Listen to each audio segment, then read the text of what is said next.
তো আমরা এখন ফাইনাল অ্যাকাউন্টস দেখবো। ফাইনাল অ্যাকাউন্টসের 3টা পার্ট, একটা ট্রেডিং অ্যাকাউন্ট টাইপ, একটা প্রফিট অ্যান্ড লস অ্যাকাউন্ট, আর লাস্ট ব্যালেন্স শিট। ঠিক আছে, তো ফার্স্টে দেখবো ট্রেডিং অ্যাকাউন্টস। ট্রেডিং অ্যাকাউন্টসের বাঁদিকে ডেবিট থাকবে, ডান দিকে ক্রেডিট থাকবে। ঠিক আছে, এবারে এরমভাবে লিখবো পার্টিকুলার্স অ্যামাউন্ট হলো। এবার কোনটা কোন দিকে থাকবে সেটা আমাদের জানতে হবে। যেমন ডেবিট সাইডে সবসময় থাকবে ওপেনিং স্টক, আর সেরকম প্যারালালি যদি আমি দেখি ক্রেডিট সাইডে থাকবে আমার ক্লোজিং স্টক। এই দুটো ম্যান্ডেটরি। ঠিক আছে, আচ্ছা পারচেসেস থাকলে, পারচেসেস থাকেই নর্মালি, তো সেটা ডেবিট সাইডে থাকবে। ঠিক আছে, আচ্ছা যদি সেলস হয়, সেলস সবসময় ক্রেডিট সাইডে থাকবে। এবার যদি বলা থাকে পারচেস রিটার্নস, এবার রিটার্নস মানে কি, সেটা সাবস্ট্রাকশন হবে, তাহলে এই জন্য আমি এটা ইনার কলামে লিখেছি। ঠিক আছে, আউটার কলামে একদম ফাইনাল মানে অ্যামাউন্টিংগুলো লিখতে লিখতে যাবো, যাতে আলটিমেটলি ওটাই ক্যালকুলেট করবো আমি, টোটাল আপ করবো। তো ধরো থাকলো এখানে পারচেসেস 20,000 আর রিটার্নস 2,000, আমার 20,000 মাইনাস 2,000, আমি এখানে কত লিখবো 18,000। ঠিক আছে, এরকমভাবে এগোবো।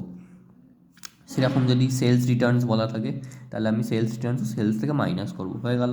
ঠিক আছে, আচ্ছা এবারে ট্রেডিং অ্যাকাউন্টের নিয়ম কি, ডেবিট সাইডে কী লিখতে হয়, ডাইরেক্ট এক্সপেন্সেস। এবার ডাইরেক্ট এক্সপেন্সেস মানে কি, যেগুলো trading related, like wages and sales. Wages and sales কিন্তু ডাইরেক্ট এক্সপেন্সেস, কিন্তু মনে রাখতে হবে সেলস অ্যান্ড ওয়েজেস হচ্ছে আবার ইনডাইরেক্ট এক্সপেন্সেস, যেটা প্রফিট অ্যান্ড লস অ্যাকাউন্টে লিখতে হয়, এখানে লিখতে হয় না। ঠিক আছে, carriage, fuel and power, coal, gas, water, motion power, motive power, মানে যেগুলো ট্রেডিং রিলেটেড টার্মিনোলজি, সেগুলোর expenses will be direct expenses. সেটা একটা অঙ্ক করলে দেখতে পাবো। আর এদিকে যদি ডেবিট সাইডে আমরা কি ক্যালকুলেট করি, প্রফিট, গ্রস প্রফিট। আর যদি ক্রেডিট সাইডে আমরা কি ক্যালকুলেট করি, গ্রস লস। ঠিক আছে, তো ফার্স্টে একটা অঙ্ক দেখলে বুঝতে পারবো। ধরো এখানে দেওয়া আছে পারচেসেস, সেলস, ওপেনিং স্টক, ওয়েজেস, ঠিক আছে, ক্যারেজ ইনওয়ার্ডস। আচ্ছা, যে কথায় ইনওয়ার্ডস আছে, ঠিক আছে, সেগুলো হচ্ছে ডাইরেক্ট এক্সপেন্সেস হয়, আর যেগুলো আউটওয়ার্ডস আছে সেগুলো ইনডাইরেক্ট এক্সপেন্সেস। তো ইনডাইরেক্ট এক্সপেন্সেস ট্রেডিং অ্যাকাউন্টে লিখতে হবে না। ঠিক আছে, ওটা প্রফিট অ্যান্ড লসের কাজ হলো। আচ্ছা sales and returns, sales and returns 2500, এটা বলছিলাম, সেল যদি সেলসের রিটার্ন দেওয়া থাকে।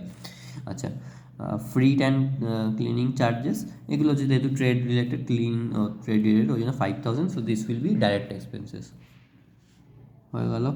আচ্ছা ক্লোজিং স্টক সবসময় এরকমভাবে একটা লাস্টে একটা ইনফরমেশান দেওয়া থাকবে, additional information, stock will be closed on, বা stock on 31st March. 31st March মানে আমার বুঝে নিতে হবে ক্লোজিং স্টক, কারণ আমাকে at the end of the financial year obviously closing stock হয়, ফাইন্যান্সিয়ালের এন্ডেই আমাকে তো ট্রেডিং অ্যাকাউন্টটা করতে হবে, তাই জন্য এরকমভাবে এই লাইনটা যখনই লেখা থাকবে 31st মার্চ, তখনই বুঝে যাবো। তাহলে this is my closing stock 42,000 দেওয়া আছে। আচ্ছা এবার যদি আমি এটা অঙ্কতে ফেলি, তাহলে কী করবো, একটা ডেবিট সাইড বানাবো, একটা ক্রেডিট সাইড বানাবো, পার্টিকুলার্স লিখবো, অ্যামাউন্ট লিখবো, হলো। তাহলে ফার্স্ট অ্যান্ড ফরমোস্ট থিং যেটা, ডেবিট সাইডে আমাকে ওপেনিং স্টক লিখতে হবে। আমি জানতাম ডেবিট সাইডে ওপেনিং স্টক লিখতে হবে, ওপেনিং স্টক লিখেছি। পারচেসেস লিখে নিয়েছি সঙ্গে সঙ্গে। আচ্ছা এবার যদি আমি এখানে ডেবিট সাইডে পারচেসেস লিখলাম, আমি সঙ্গে সঙ্গে খুঁজবো যে এখানে কোনো পারচেসেস রিটার্নস আছে কি না। ঠিক আছে, তো এখানে কোনো পারচেসেস রিটার্নস নেই, তাহলে আমাকে ডাইরেক্টলি আমি এই অ্যামাউন্টটা রাইট সাইডে লিখে দিতে পারি, ইনার সাইডে লিখতে হবে না, হয়ে গেল। আচ্ছা ওয়েজেস ডাইরেক্ট এক্সপেন্সেস লিখে দিলাম, ক্যারেজ ইনওয়ার্ডস ডাইরেক্ট এক্সপেন্সেস লিখে দিলাম, fruit and cleaning charges direct expenses লিখে দিলাম, হয়ে গেল। আচ্ছা এবারে সেলস, সেলস হচ্ছে আমি first and foremost of credit side কি লিখতে হয়, সেলস।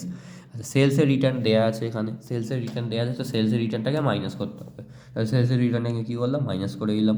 আচ্ছা ক্লোজিং স্টকও দেওয়া আছে, ক্লোজিং স্টক হচ্ছে আমার 42,000। তাহলে এবার কী করবো আমি, এটা এখন যদি আমি এটাকে চাপা দিয়ে দিই, হ্যাঁ এই লাইনটা আমি ধরছি না এখন। ঠিক আছে, তাহলে আমি এইটা আর এই সাইডটাকে দেখবো, ক্যালকুলেট করে দেখতে পারি, চোখের আন্দাজেই বোঝা যাচ্ছে যে এইটা ক্রেডিট সাইডে ডেবিট সাইডের থেকে বড়। ঠিক আছে, তাহলে আমি ক্রেডিট সাইডে ক্যালকুলেট করবো, এটা ভ্যালু লিখলাম, তো বোথ সাইডে সেম ভ্যালু লিখতে হয়। তাহলে আমি আবার কী করবো, এই সাইডে তাহলে কী হবে, গ্রস প্রফিটটা আমি ক্যালকুলেট করবো। মনে রাখবো এইদিকে যেটা মানে অ্যাকচুয়ালি যেটা লেফট আউট যে ব্যালেন্সটা হবে, সেটা এদিকে লিখলে গ্রস প্রফিট হয়, এদিকে লিখলে গ্রস লস হয়। ঠিক আছে, তাহলে গ্রস প্রফিট আমি কত পাবো, এই অ্যামাউন্টটা minus total of this amount, এই অ্যামাউন্টটা minus total of this amount. ঠিক আছে, এটা হচ্ছে আমার গ্রস প্রফিট। তাহলে আমি এখানে লিখলাম গ্রস প্রফিট। এবার আম, যখন আমরা প্রফিট অ্যান্ড লস অ্যাকাউন্টিং করবো, সেখানে এই গ্রস প্রফিটটা কী হবে, ক্রেডিট সাইডে এটা ট্রান্সফার হয়ে যাবে। ঠিক আছে।